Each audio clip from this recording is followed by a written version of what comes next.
las cargas virales que se manejan dentro de los hospitales es mayor, ¿verdad?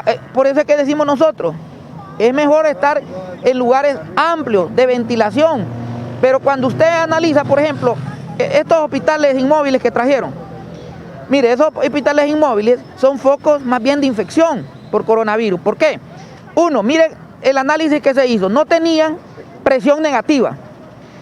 Usted no podía administrar oxígeno medicinal de alto flujo porque no venían con ese sistema. Y luego la circulación de la gente por dentro de esos espacios que son reducidos, iba a haber más contagios. Y eso lo dijimos. Se tuvieron que disminuir las camas. Imposible que entre una y otra cama solo había menos de 80 centímetros. O sea, imposible. Imagine usted la aglomeración de personas, la alta concentración viral que iba a haber ahí, más contaminación, porque estos hospitales no están diseñados para este tipo de tratamiento de pacientes. Sin embargo, suceden situaciones como las inesperadas, donde se pasan dos pacientes, uno se muere prácticamente el 50%. Y eso nos está diciendo, señores, pongámosle atención, no juguemos con la salud del pueblo hondureño. O sea, hay que ser responsables, hay que ser objetivos, pero sobre todo con criterio científico manejar las cosas, si no vamos a seguir en este mismo problema y teniendo más muertes, más dolor y más sufrimiento en la familia y el pueblo hondureño. Por eso nosotros hemos diseñado del tercer piso para abajo. Y además también los hospitales no solamente se manejan con camas, usted tiene que tener insumos, usted tiene que tener medicamentos, usted tiene que tener personal calificado. Pero por ejemplo, imagínense usted, en todo Honduras solo teníamos, digo porque ya se nos murieron 2 intensivistas, ahora solo te quedan 10 intensivistas en todo el país, ¿verdad? 10 intensivistas en todo el país, entonces también necesita el recurso humano para poder entonces hacer un control y hacer un tratamiento adecuado en este tipo de pacientes. Por eso es que del tercer piso para abajo se diseñó, porque también hay el sistema de oxígeno. Imagine usted cómo es la situación. El hospital de escuela tenía su propia red de oxígeno, tenía su propia planta productora de oxígeno medicinal. Y meses antes, casi un año antes, fue desmantelada. Estaba ahí por pediatría.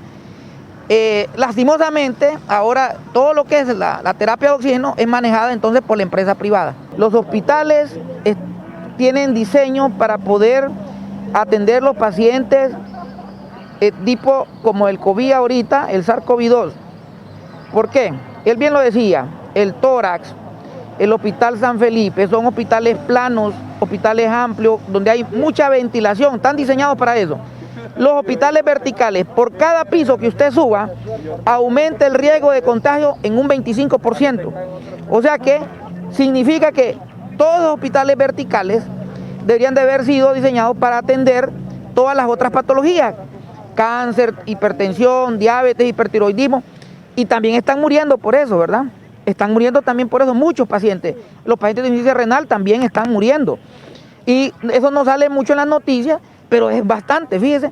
Ahora, la otra situación es por qué hay muchos médicos que en el Seguro Social están muriendo. Porque como los médicos son trabajadores, usted va a una clínica privada, lo primero que le piden son 500,000 lempiras de depósito.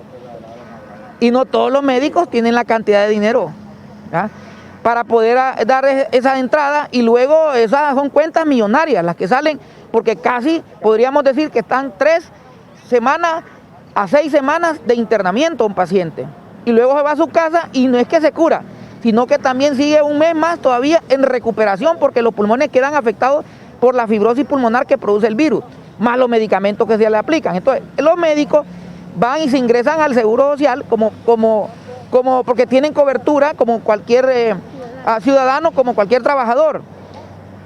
Y eso hace entonces que haya médicos en el seguro ingresados y que se les esté atendiendo, e indudablemente, ¿qué pasó?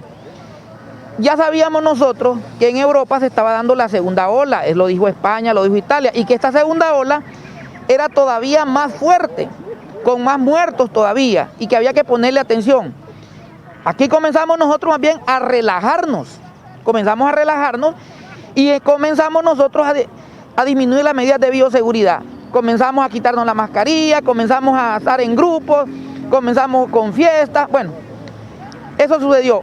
Lo mismo sucede en las instituciones de salud. Muchos médicos son hipertensos, muchos médicos son obesos, muchos médicos tienen patologías importantes, hipertiroidismo, cardiópatas. También comenzaron a llegar a los hospitales nuevamente, porque algunos de ellos se habían retirado, ¿verdad? Solo llegaban 1 o 2 veces por semana, sobre todo los pacientes mayores de edad, porque tenemos también médicos que ya tienen más de 60 años. Estos médicos regresaron nuevamente a los hospitales. Indudablemente, ya eso hace de que haya más posibilidades de infectarse y de contagiarse con el coronavirus.